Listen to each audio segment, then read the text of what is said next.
മലപ്പുറം വഴിക്കടവിലെ 15-കാരന്റെ മരണവുമായി ബന്ധപ്പെട്ട് ആ ഒരു പഞ്ചായത്തിലെ കാട്ടുപന്നികളെ വെടിവെച്ചു കൊല്ലുന്നതുമായി ബന്ധപ്പെട്ട സംഭവം ഇപ്പോൾ ചർച്ചയാകുന്നുണ്ട്. നേരത്തെ തന്നെ പഞ്ചായത്തിന് കാട്ടുപന്നികളെ വെടിവെച്ചു കൊല്ലാൻ അനുമതി നൽകിയിരുന്നു. അത് നടപ്പിലാക്കിയെന്ന കാര്യം പരിശോധിക്കുമെന്നുള്ളതാണ് ഇക്കാര്യത്തിൽ മന്ത്രി കെ കൃഷ്ണൻകുട്ടി ഉൾപ്പെടെ പറഞ്ഞിരുന്നത്. ഈ ഒരു ഘട്ടത്തിൽ നമുക്കൊപ്പം ചേരുന്നത് പഞ്ചായത്ത് നിയോഗിച്ച ഒരു ഷൂട്ടർ കൂടിയായിട്ടുള്ള ശ്രീ ഗഫൂർ മൂശിക്കാടനാണ്. അതായത് അങ്ങയുടെ നേതൃത്വത്തിൽ എത്ര കാട്ടുപന്നികളാണ് ഈ വഴിക്കടവ് പഞ്ചായത്തിൽ മാത്രം കള്ള് ചെയ്തിട്ടുള്ളത്? വഴിക്കടവ് പഞ്ചായത്തിൽ എന്നെ കൂടാതെ മൊത്തം 3 ഷൂട്ടർമാരാണ് നിയോഗിച്ചിട്ടുള്ളത്. അതിൽ ഞാൻ മാത്രം കള്ള് ചെയ്തിട്ടുള്ളത് 107ഓളം കാട്ടുപന്നികളാണ്. അതെൻ്റെ കണക്ക് മാത്രമാണ്.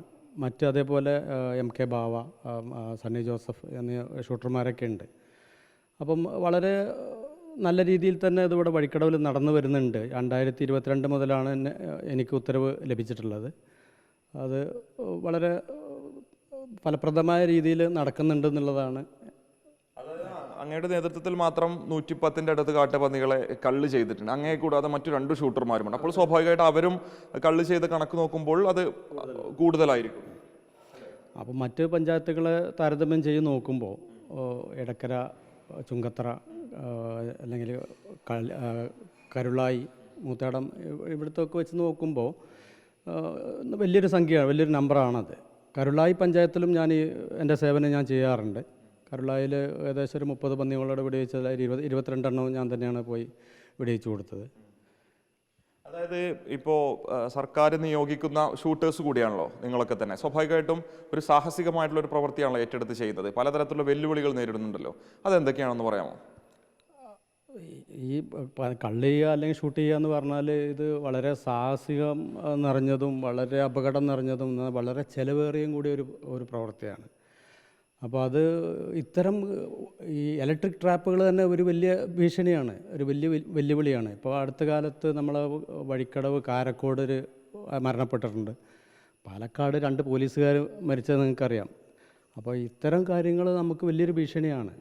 അതുപോലെ ഇതിന് നമ്മൾ രാത്രി കാലങ്ങളിൽ നമ്മൾ ഉറക്കൊഴിച്ച് പോകണം. പിറ്റേ ദിവസത്തെ നമ്മുടെ ജോലികൾ നടക്കാതെ വരും. അങ്ങനത്തെ പല ബുദ്ധിമുട്ടുകളുണ്ട്. അതുപോലെ പല സ്ഥലങ്ങളിലും ഓപ്പണായിട്ടുള്ള കിണറുകളോ കുഴികളോ ഒക്കെ ഉണ്ടെങ്കിൽ നമുക്ക് ബുദ്ധിമുട്ടാണ്. അപ്പോൾ നമ്മൾ പകൽ സമയങ്ങളിൽ പോയി നോക്കി വരും. പിന്നെ ഇതിന് പഞ്ചായത്തിൻ്റെയും കർഷകരെയൊക്കെ ഒരു സഹായം ആവശ്യമാണ്. വെറും പഞ്ചായത്തിനെ കൊണ്ട് മാത്രം ചെയ്യാൻ പറ്റുന്ന ഒരു കാര്യമല്ല. നാട്ടുകാർ വേണം, മെമ്പർമാർ വേണം, അങ്ങനത്തെ സഹകരണങ്ങൾ വേണം. പിന്നെ ഇതിന് നമുക്ക് റൗണ്ട്സ് കിട്ടണമെന്നുണ്ടെങ്കിൽ ഇപ്പം നമ്മുടെ മലപ്പുറം ജില്ലയിലോ അല്ലെങ്കിൽ നിയർ ബൈ കോഴിക്കോട് ജില്ലയിലോ ഒന്നും നമുക്ക് ആർമറികളില്ല. അമ്യൂണേഷൻസ് കിട്ടാനുള്ള സൗകര്യം വളരെ കുറവാണ്. അപ്പോൾ നമുക്ക് നിയറസ്റ്റ് ആയിട്ടുള്ളത് ഒന്നുമില്ല എറണാകുളം പോകണം, അതല്ലെങ്കിൽ കോയമ്പത്തൂർ, പാലക്കാടൊക്കെ പോകണം, അതും അല്ലെങ്കിൽ കുടകിൽ പോകണം, മംഗലാപുരമൊക്കെ പോയാൽ നമുക്ക് കിട്ടുള്ളൂ. അപ്പോൾ ഇതിന് നമുക്ക് ചിലവ് കൂടും. ഇപ്പോൾ ഇപ്പോൾ നിങ്ങൾ കണ്ടല്ലോ കാട്രിഡ്ജിൻ്റെ കേസുകൾ കണ്ടില്ലേ. അപ്പോൾ നമുക്ക് തന്നെ സ്വയം വഹിക്കേണ്ട ഒരു സാഹചര്യം നിലവിൽ നമ്മൾ ഇത് വെറും ഒരു പ്രതിഫലം മാത്രം മോഹിച്ചിട്ടുള്ള ഒരു ഇതല്ല. അപ്പോൾ ഈ ഷൂട്ടേഴ്സിന് ഇപ്പോൾ സർക്കാർ കൊടുക്കുന്ന എനിക്ക് തോന്നുന്ന റെമ്യൂണറേഷൻ ആയിട്ട് 1500 രൂപയാണെന്നുള്ളതാണ്. അങ്ങയുടെ കേസിൽ ഇത് കൃത്യമായിട്ട് കിട്ടിയിട്ടുണ്ടോ, അതോ കുടിശ്ശികയുണ്ടോ, കിട്ടാനുണ്ടോ? ഞാൻ പറഞ്ഞല്ലോ, അത് നമ്മൾ വെറും ഒരു പ്രതിഫലം മാത്രം നോക്കിയിട്ട് ചെയ്ത് ചെയ്യുന്നൊരു കാര്യമല്ല ഇത്. ഞാനൊരു പരമ്പരാഗത കർഷക കുടുംബത്തിൽ ജനിച്ചാണ്, ഞാനൊരു കർഷകനും കൂടിയാണ്. അപ്പോൾ വന്യജീവികൾ കൃഷിയിടത്തിൽ ഇറങ്ങിയാലുള്ള ബുദ്ധിമുട്ട് എല്ലാവരെ പോലെ അതിനപ്പുറം എനിക്കറിയാൻ പറ്റും. അപ്പോൾ കർഷകർ വന്ന് വിളിക്കുമ്പോൾ അതല്ലെങ്കിൽ ആളുകൾ വിളിക്കുമ്പോൾ എനിക്കതിന് പോകാതിരിക്കാൻ കഴിയില്ല. മനസ്സിലായി? അവിടെ നമ്മൾ ചിലവ് നോക്കിയിട്ട് കാര്യമില്ല. പിന്നെ ഒരു പരിധി വരെ പരിധി വിട്ടപ്പോൾ പിന്നെ നമുക്ക് ഭീമമായ സംഖ്യ ചിലവാകേണ്ടി വന്നിട്ടുണ്ട്. അപ്പോൾ അങ്ങനെ വന്നപ്പോൾ നമ്മൾ വഴിക്കടവ് പഞ്ചായത്തിൽ നമ്മളതിൻ്റെ ഡീറ്റെയിൽ കൊടുത്തിരുന്നു. അത് ബോർഡ് ഒന്നടങ്കം അപ്രൂവ് ചെയ്തിട്ടുണ്ട്. അത് ക്ലറിക്കൽ വർക്കിനായിട്ട് മാറ്റി വെച്ചിട്ടുണ്ടെന്ന് ഞാൻ അറിഞ്ഞത്. അപ്പോൾ അങ്ങനെ അത് നടക്കുന്നുണ്ട്. പിന്നെ കരുളായി പഞ്ചായത്തിൽ നിന്നല്ല അതിൻ്റെ ഹോണറേറിയം കിട്ടിയിട്ടുണ്ട്. വഴിക്കടവ് പഞ്ചായത്തിനെ സംബന്ധിച്ച് ഭീമമായ തുക കിട്ടാനുണ്ടെന്ന് പറയുമ്പോൾ അത് 1 ലക്ഷത്തിന് മുകളിലുണ്ടോ? ഉണ്ടാവും, 1 ലക്ഷത്തിന് മുകളിൽ ഉണ്ടാവും. അതെ അതെ 107. കർഷകരുടെ പ്രയാസം തിരിച്ചറിഞ്ഞുകൊണ്ട് അവരൊക്കെ തന്നെ വിളിക്കുന്ന സമയത്ത് ഇദ്ദേഹം രാത്രിയെന്നോ പകലിലോ എന്നോ വ്യത്യാസമില്ലാതെ പോകാറുണ്ട്, സാഹസികമായിട്ട് അത് ഏറ്റെടുക്കാറുണ്ട്, കാട്ടുപന്നിയെ കള്ള് ചെയ്യാറുണ്ട്. പക്ഷേ ഇതിൽ സർക്കാർ അനുവദിച്ച തുക 1500ഓളം തുകയിൽ അത് പല തവണയായി ലഭിക്കേണ്ടതിൽ 1,00,000-ന് മുകളിൽ കുടിശ്ശികയുണ്ട് എന്നുള്ളതാണ് പറയുന്നത്. സ്വയം പണമെടുത്തുകൊണ്ടാണ് ഇപ്പോൾ പല ആളുകളും വിളിക്കുന്ന സമയത്ത് പോകേണ്ട ഒരു സാഹചര്യമുണ്ട്. അപ്പോഴും അതിൽ നിന്നും പിന്മാറിയിട്ടില്ല.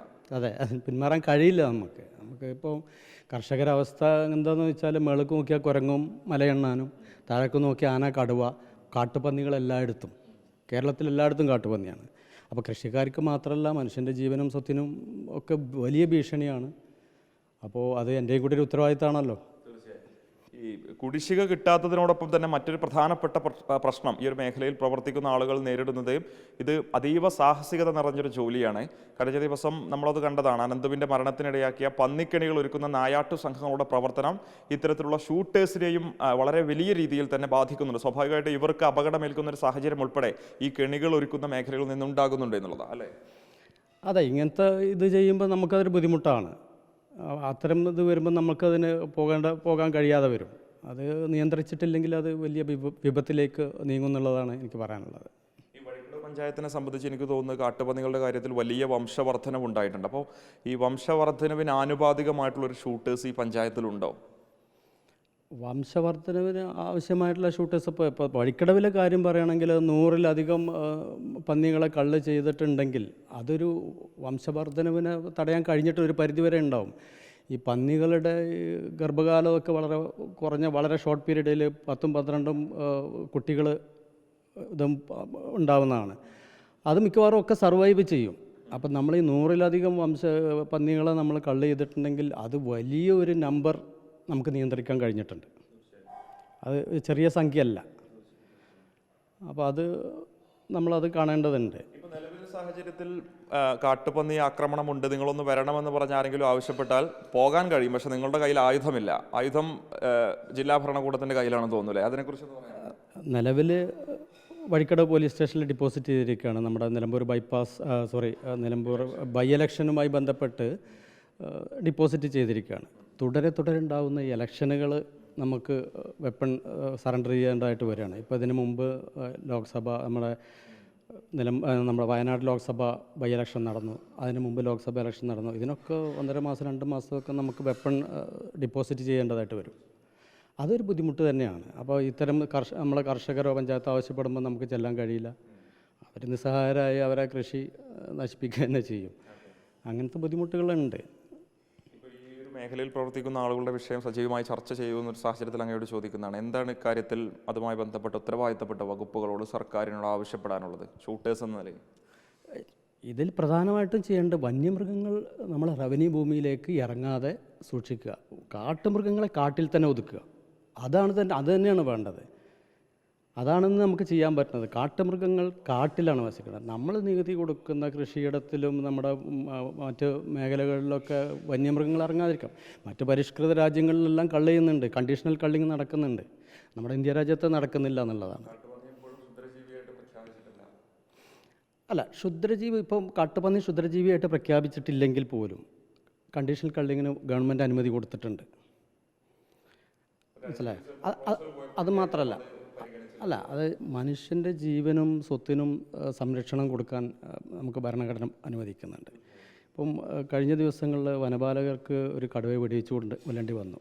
അത് അവരെ നേരെ അറ്റാക്ക് ചെയ്തുകൊണ്ടാണ്. അവിടെ വെടിവെക്കൽ തന്നെയാണ് മാർഗം, കൊല്ലുക തന്നെയാണ് മാർഗം. അപ്പം അതുപോലെ നമ്മളെ പുലിഗോപാലൻ, നിങ്ങൾ കേട്ടിട്ടുണ്ടോ? പുലിഗോപാലൻ കത്തി കൊണ്ട് കൊല്ലേണ്ടി വന്നു. അവിടെ ഒന്നും കേസെടുത്തിട്ടില്ല. അപ്പം നമുക്ക് ഇതിനെല്ലാം നമുക്ക് അനുവദിക്കുന്നുണ്ട്. നമുക്ക് സുരക്ഷ, ജീവനും സ്വത്തിനും ജീവനോപാധികൾക്കുള്ള സുരക്ഷ നമുക്ക് നമ്മുടെ സ്റ്റേറ്റ് അത് പ്രൊവൈഡ് ചെയ്യണം എന്നുള്ളതാണ്. റവന്യൂമായി ബന്ധപ്പെട്ട് 1,00,000-ന് മുകളിൽ കുടിശ്ശികയുണ്ടെന്ന് പറഞ്ഞല്ലോ. ഈ പറയപ്പെടുന്ന പഞ്ചായത്തിലെ ഭരണസമിതിയും പ്രതിപക്ഷവും ഒരുപോലെ അങ്ങേ പിന്തുണയ്ക്കുന്നുണ്ട്. ഇത് പാസ്സാക്കാനുള്ള എല്ലാ നടപടികളും അവർ സ്വീകരിക്കുന്നുണ്ട്. പിന്നെ എവിടെയാണ് ഇതിൻ്റെ ഒരു തടസ്സം നേരിടുന്നത്? എന്തുകൊണ്ടാണ് ഈ തുക ഇപ്പോഴും കയ്യിൽ കിട്ടാത്തത്? ഇപ്പോൾ ഞാൻ മനസ്സിലാക്കുന്നത് നമ്മുടെ വഴിക്കടവ് പഞ്ചായത്തിലെ ബോർഡ് അത് തീരുമാനം എടുത്തിട്ടുണ്ട്. പിന്നെ അത് മറ്റു ഉദ്യോഗസ്ഥരാണ് ചെയ്യേണ്ടത്. ഇപ്പോൾ വഴിക്കടവിൽ ഞാൻ മനസ്സിലാക്കിയെടുത്തോളം ഇതിന് മാത്രമല്ല പല കാര്യങ്ങൾക്കും നമുക്ക് ഒരു സ്ഥിരമായ ഒരു സെക്രട്ടറി പോലും ഇല്ലാത്തൊരവസ്ഥ ഉണ്ട് വഴിക്കടവ് പഞ്ചായത്തിനെ സംബന്ധിച്ചിടത്തോളം. ഒരു സ്ഥിരമായിട്ട് അപ്പോൾ അത് നടക്കുന്നുണ്ടെന്നാണ് ഞാൻ അറിഞ്ഞത്. തടസ്സങ്ങളൊക്കെ ഉണ്ടെങ്കിലും ഇനിയും കർമ്മനിരതനായ ഒരു മേഖലയിലുണ്ടാകും. തീർച്ചയായിട്ടും ഞാനൊരു കർഷകൻ കൂടിയാണ്. ജനങ്ങളുടെ ഇതെനിക്ക് എല്ലാവർക്കും ആയുധമില്ലാത്തതാണ്. പിന്നെ ഇത് കർഷകരെ സംബന്ധിച്ചോളം എനിക്ക് പറയാനുള്ളത് എന്താ വെച്ചാൽ, കർഷകർക്ക് തോക്ക് അനുവദിക്കണം. അവർക്ക് അവരുടെ ജീവനോപാധി സംരക്ഷിക്കണമെങ്കിൽ അവർക്ക് അവരെ റിക്വസ്റ്റ് ചെയ്യുന്ന മുറയ്ക്ക് അവർക്ക് തോക്ക് ലൈസൻസ് കൊടുക്കണം എന്ന് തന്നെയാണ് എനിക്ക് പറയാനുള്ളത്. സുരക്ഷയുടെ ഒരു പ്രശ്നം കൂടിയുണ്ടല്ലോ നിങ്ങളുടെ ഈ ജോലിയിൽ. അപ്പോൾ സ്വാഭാവികമായിട്ട് സാഹസികത നിറഞ്ഞ ജോലി ആയതുകൊണ്ട് തന്നെ നിങ്ങളുടെ സുരക്ഷ ഉറപ്പുവരുത്തുന്ന എന്തെങ്കിലും ഉപകരണങ്ങൾ ഈ പറയപ്പെടുന്ന സംവിധാനങ്ങളിൽ നിങ്ങൾക്ക് കിട്ടുന്നുണ്ടോ, അതോ നിങ്ങൾ സ്വയം ഇത് വഹിച്ചുകൊണ്ടാണോ പോകുന്നത്? നമ്മൾ കള്ളിങ്ങനെ പോകുമ്പോൾ നമ്മുടെ ഏറ്റവും വലിയ ഉപകരണം തോക്ക് തന്നെയാണ്. മനസ്സിലായി, ആയുധമുണ്ട് എന്നുള്ള ധൈര്യത്തിലാണ് നമ്മൾ ചെല്ലുന്നത്. അത് തന്നെയാണ് നമ്മുടെ ഇത്. അപ്പോൾ അതല്ലാതെ മറ്റുപകരണങ്ങളൊന്നും ഇല്ല. ഷൂട്ടിംഗ് സമയത്ത് ഹെൽമെറ്റൊന്നും ഉപയോഗിക്കാറില്ല, അങ്ങനെയൊന്നും കഴിയില്ല. പിന്നെ വളരെ സാഹസികം നിറഞ്ഞ ചിലവേറിയ ഉത്തരവാദിത്തം നിറഞ്ഞ ഒരു പരിപാടി തന്നെയാണ്. വളരെ സൂക്ഷ്മതയോടെ ചെയ്യേണ്ട കാര്യങ്ങളാണ്. ഒരാവേശം നിറഞ്ഞ് നമുക്ക് കാണുന്ന പന്നികളെല്ലാം വെടിവെക്കാൻ പറ്റുന്നില്ല. അപ്പോൾ അതിൻ്റെ ബാക്കിൽ നമ്മൾ കാണേണ്ട ഒരുപാട് കാര്യങ്ങളുണ്ട്. ചിലപ്പോൾ വീടിൻ്റെ അടുത്തായിരിക്കും, അതല്ലെങ്കിൽ മറ്റെന്തെങ്കിലും നമ്മുടെ പശുക്കളോ പോത്തുകളോ ഒക്കെ കെട്ടിയ സ്ഥലങ്ങളൊക്കെ ഉണ്ടാവും. അപ്പോൾ അതെല്ലാം നമ്മൾ ശ്രദ്ധിക്കണം. നമ്മുടെ ടാർഗറ്റ് വെറും ഒരു കാട്ടുപന്നി ആവരുത്, അതിൻ്റെ അപ്പുറത്തേക്ക് നമ്മൾ കാണണം. അതൊക്കെ ഉണ്ട്. അതോടൊപ്പം തന്നെ ഒരു വെല്ലുവിളിയാവുന്നത് നായാട്ട് സംഘങ്ങളുടെ പ്രവർത്തനം കൂടിയാണ്. കാരണം ഇവർ പിടികൂടുന്ന പന്നികൾ ഈ ഔദ്യോഗികമായിട്ട് ഈ ഉത്തരവാദിത്തം ഏൽപ്പിച്ചിട്ടുള്ള നിങ്ങളുടെ തലയിൽ വരുന്ന ഒരു സാഹചര്യം ഉണ്ടെന്ന് തോന്നുന്നല്ലേ പല കേസുകൾ? ഇവിടെ ഇങ്ങനെ പലതും റിപ്പോർട്ട് ചെയ്തതായിട്ട് അറിയുന്നുണ്ട്. ഇപ്പോൾ ഇങ്ങനെ നായാട്ട് സംഘങ്ങളുണ്ടെന്നൊക്കെ. പക്ഷെ നമ്മൾ വളരെ ഉത്തരവാദിത്തത്തോടെ ചെയ്യുള്ളൂ. പഞ്ചായത്തിനെ അറിയിക്കും, അതായത് വാർഡ് മെമ്പർമാരെ അറിയിച്ചതിന് ശേഷമേ നമ്മൾ പോവുള്ളൂ. അതങ്ങനെ നമുക്ക് കഴിയുള്ളൂ. പിന്നെ രാത്രി കാലങ്ങളിൽ പല വാർഡിലും സ്ത്രീകൾ മെമ്പറായിട്ടുള്ള ഉണ്ട്. അവർക്ക് ചിലപ്പം കഴിയില്ല, അപ്പോൾ അവരെ മറ്റാരെങ്കിലും ചുമതലപ്പെടുത്തും. അങ്ങനെയൊക്കെ ഉണ്ട്. അതൊക്കെയാണ് ഇന്നിപ്പോൾ വഴിക്കടവിൽ ഉള്ളത്. എന്നിരുന്നാലും വളരെ കാര്യക്ഷമമായിട്ട് നടക്കുന്നുണ്ട് എന്നുള്ളതാണ്. മറ്റ് പഞ്ചായത്തുകളിലും കൂടി നിങ്ങൾക്ക് നോക്കിയാൽ മനസ്സിലാവും. വഴിക്കടവ് പഞ്ചായത്തിൽ കാര്യക്ഷമമായിട്ട് ഈ കള്ളിങ് നടക്കുന്നുണ്ട് ഒരു പരിധിവരെ. വഴിക്കടവ് പഞ്ചായത്തിൽ കഴിഞ്ഞ കുറേ കാലങ്ങളായി കാട്ടുപന്നികളെ പിടികൂടിയതുമായി ബന്ധപ്പെട്ട് കള്ള് ചെയ്തതുമായി ബന്ധപ്പെട്ട വിശദാംശങ്ങളാണ് ഷൂട്ടർ കൂടിയായിട്ടുള്ള ഗഫൂർ മൂച്ചിക്കാട് നമ്മളോട് പങ്കുവച്ചത്. അതോടൊപ്പം തന്നെ ഈ ഒരു പ്രവൃത്തി ഏർപ്പെടുമ്പോൾ നേരിടുന്ന പലതരത്തിലുള്ള വെല്ലുവിളികളെക്കുറിച്ച് അങ്ങ് അദ്ദേഹം വിശദീകരിക്കുന്നുണ്ട്. അതോടൊപ്പം തന്നെ ഇതിൽ കുടിശ്ശിക കിട്ടാത്തൊരു പ്രധാനപ്പെട്ട പ്രശ്നവും ഗഫൂർ ഉന്നയിക്കുന്നുണ്ട് എന്നുള്ളതാണ്. സർക്കാർ തന്നെയാണ് ഇക്കാര്യത്തിൽ അടിയന്തര നടപടി സ്വീകരിക്കേണ്ടത്, പരിഗണിക്കേണ്ടത്. വീഡിയോ ജേർണലിസ്റ്റ് ഷഫീഖ് അർലായിക്കൊപ്പം reporter Mubashir P Akbar in reporter Edakkara.